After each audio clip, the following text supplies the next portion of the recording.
So here is the problem.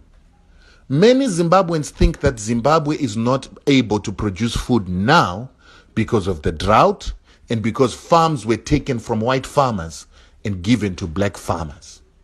That is not the truth. The truth is Zimbabweans are failing to produce because it used to cost a Zimbabwean farmer, a small-scale black farmer in Zimbabwe, 0 cents and just labor to produce a hectare of food. But today, these Zimbabwean farmers were persuaded by companies like Seedco to get rid of their traditional seeds that used to be able to reproduce, and they were given these hybrids that do not reproduce or that continue to have reducing reproduction until they stop reproducing. Now the Zimbabwean farmer doesn't have that seed that can reproduce. So every season, the Zimbabwean farmer must go and buy new seeds.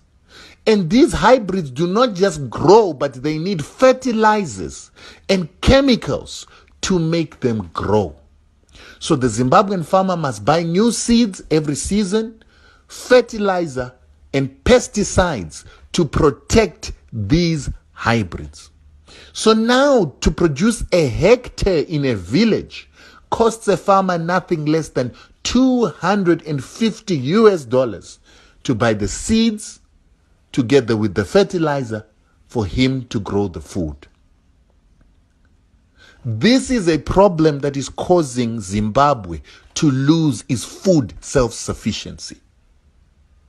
And the problem is that all the PhD graduates, master's degree graduates, and graduates that are teaching our people how to farm in Zimbabwe come from an education system created by the very same organizations in America that are selling these hybrid seeds and chemicals. So that's why we are in a cycle where we continue to produce food unsustainably in Zimbabwe, listening to graduates.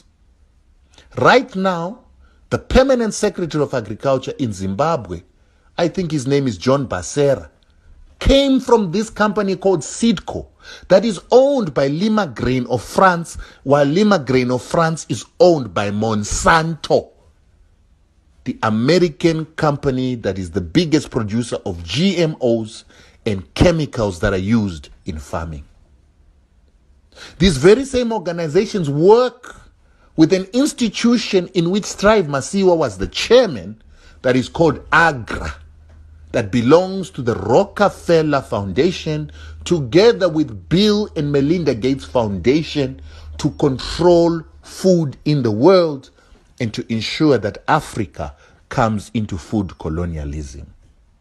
This institution was started by Kofi Annan so that they could get the trust of Africans to control African food and to put Africa into food colonization.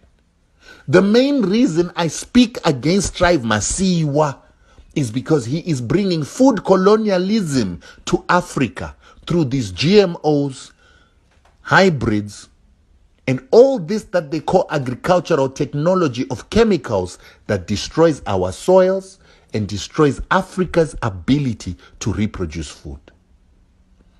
These are the things that we are supposed to start talking about when we are talking about emancipation of Africa and economic emancipation of Africans. There is no independence in Africa if your food is controlled by the Americans, the Swiss, and the Germans. Pass this message to every African.